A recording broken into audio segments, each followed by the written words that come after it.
This is where we recommend something that we've seen that we like. So let's go, first of all, to North East Wales and speak to Rich for his Festpod favourite. So I'm cheating this month a little bit. I'm gonna give you my Festpod favourite for episode 30 for this show. Yes. And I'm also going to revisit a previous Festpod favourite, which I'm going to do first. Oh, you cheat. Which is that lovely new Bloodstock hoodie. Oh, yes. Oh, did you get it? Right. Has it arrived? Look at the embroidery quality on that badge. Oh, the embroidery. The embroidery on the hood itself. Wow. The lovely printing on the back. And the lovely contrast print inside the hood itself. I need it so bad. Now, can I ask a question about this? When you selected the size that you wanted from the website, did it arrive with the correct size, i.e. does it fit? Yes. It does. So you had to think about that. They run probably a little smaller than you usually would wear. Right. So we'd probably want to order a size up. Fine. This is important information for us ordering. And if we were going to order a size up, how much would we be paying for one of those lovely things? Around the 70 sheets mark. 70 sheets. But it's thick and warm. It's lovely stuff. It really is. It's a quality piece of merch. Yeah. Okay. So my Festpod favourite for episode 30 is the news that Dreamstate are releasing a new EP called Untethered, and that's going to be released on the 3rd of February 2023.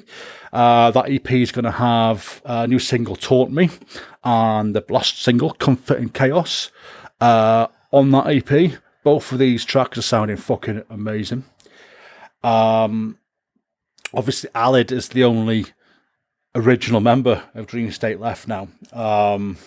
However, I think they're sounding absolutely phenomenal. And I was a big fan of CJ on vocals, but Jessie Powell, the new vocalist that Dreamstate have got, she's not trying to emulate CJ at all in what she's doing. She's doing her own thing, and that's so important. I know you're a big fan of Dreamstate as well, Eamon. Yeah, I'm hoping you're sharing my feelings about them. I'm very much sharing your feelings. And I know they're friends of the show, and I can't wait to get out there and have a beer with you guys again. Let's do it. Yes. Alrighty. So let's go now to Eamon for your Fistpod favourite. So it's a bit of a different change in tack. My Festpod favourite this year is probably going to be the same guy for every Christmas if the current state of the world carries on. Yes. So unless you've been living under a rock for the last few years, you'll know the Christmas #1 battle for the last 3-4 years or so has been strongly fought when Lewis Capaldi and Ed Sheeran aren't involved by Lad Baby singing about sausage rolls and all that kind of stuff, versus Kunt and the Gang or the Kunts. Now, if you're not aware of Mr. Kunt, he's spelled with a K. Chap. Yeah, the one with a K.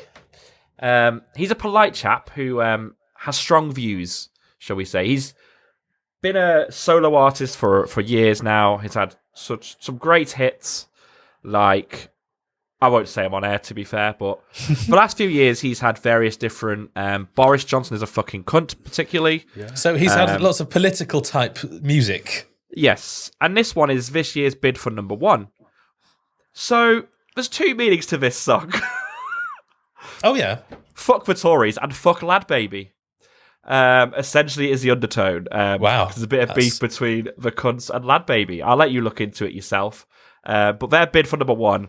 The video is out already, but the song is released on streaming sites with a Facebook-friendly version called Stuff for Tories. Very important. 16th of December, ladies and gentlemen. Is this what you're recommending for Christmas #1? Yeah, everyone should buy it on the 16th. Everyone should stream it on the 16th. I get it's #1. Lovely Christmas message. Yep. For us all. There's jingle bells in there. There's a little... Yes. There's a little jingle bell in there. Oh my God. Oh my god! Yeah, I'm just looking at the video here, and this is incredible. They've gone to quite some effort here to make this. Very good. I like that. So, what's yours, Neil, this week? My Festpod favourite this week is it's a company that I've been using for a number of years, actually, for camper rental. I started going to Download Festival in a Bumble camper in 2017, I think it was, because it was 2016 when we had the torrential downpour. And I thought to myself, in general camping, fuck this, I'm not doing this again. So just in case it rains again next year, I'm going to rent a camper. I'm going to go in RIP. I'm not going to get wet again like I did in 2016. Do you remember that was the year it was really warm and sunny and it didn't rain hardly at all. But I still had a really nice stay in this Bumble camper. They like the Toyota Previa. It lends itself to being a camper, and it's not massive, to be honest. It's just it's like one of these sort of people carrier things.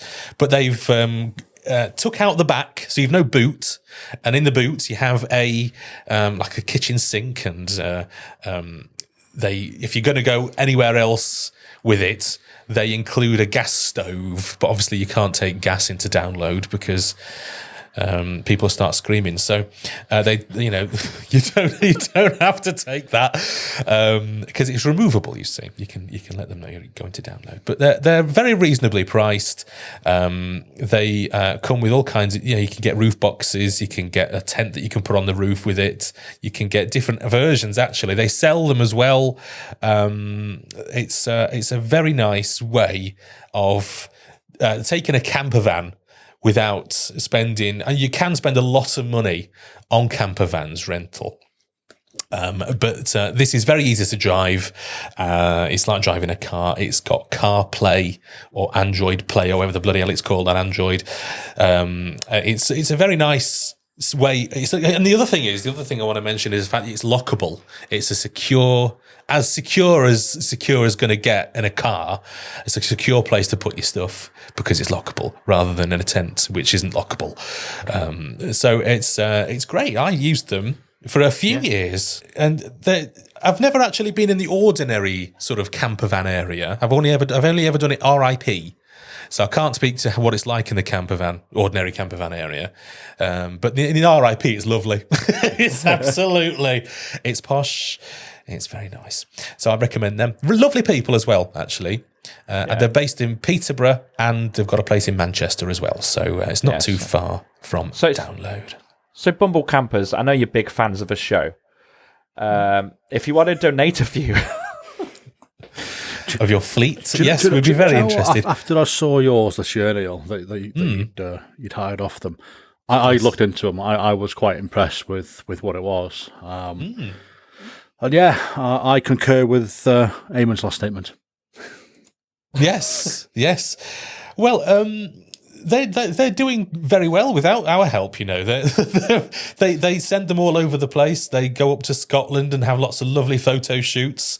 Through Wales as well, they go and across into Europe, and they get all over the place. And occasionally I'll see one pass and I'll go, "Oh, Bumble Campers," because I'm a sad bastard. But yeah, they're really good actually. So that's who I'd. There's other companies that do the same thing, but this is the one that I've used and that I know and recommend. So there you go.